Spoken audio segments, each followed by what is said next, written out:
Hi everyone, I'm Robert LaRocca. You know me. I was contemplating today, again, as I often do, what is the purpose of life? Why do I bother to create anything? Why go on? Why are we here? And then I thought about how many other people wonder the same thing.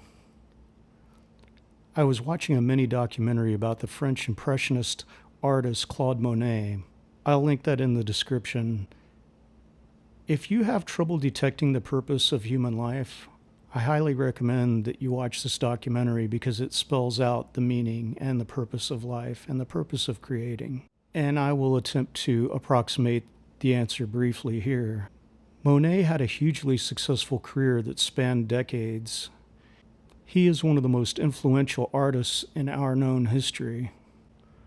He is widely accepted as the father of modern art, specifically a style that's known as Impressionism. In the spirit of dispelling the illusion of free will and the acceptance of determinism, let me explain the simple reason for which I paid good money regarding to how Monet's impressionistic style came to be. Prior to the beginning of the 19th century, art was focused in classicism and realism. Undoubtedly, there is an incredible emotion embedded within classical realism. Art also served another function. It provided captured image history because the camera had not yet been invented. In 1816, Joseph Nicephore Niepce, a French citizen like Claude Monet, invented the first working camera, which could capture and preserve the effects of light on paper that was coated in silver chloride. Camera technology has continued to evolve since its inception. This had a profound effect on art, releasing it from the obligation to accurately document images. There was no longer a requirement for realism.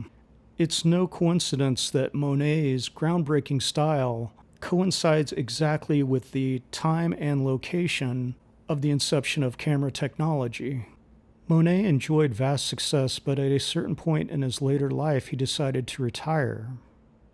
He had accomplished everything that he had hoped, and painting had begun to feel like torture, probably due to the development of cataracts that impacted his ability to see color properly. Georges Clemenceau, who eventually became the Prime Minister of France and who was a close friend of Claude's, convinced Claude Monet to continue painting because Clemenceau believed that Monet's work vastly represented cultural achievements in France.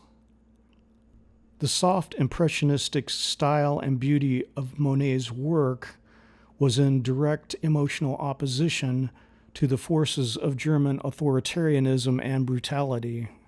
Clemenceau was successful in convincing Monet to resume his work, which he came to understand served a deep and important purpose. He realized that he was a steward of human rights via his creativity. I realized that this is the answer to my original question, why bother to keep creating? Because nuance is the antidote to tyranny. It is that which tyranny seeks to destroy, and that which destroys tyranny and oppression itself. So thank you for watching. Keep trying. Keep creating. Don't quit. Keep your chin up and have a beautiful day.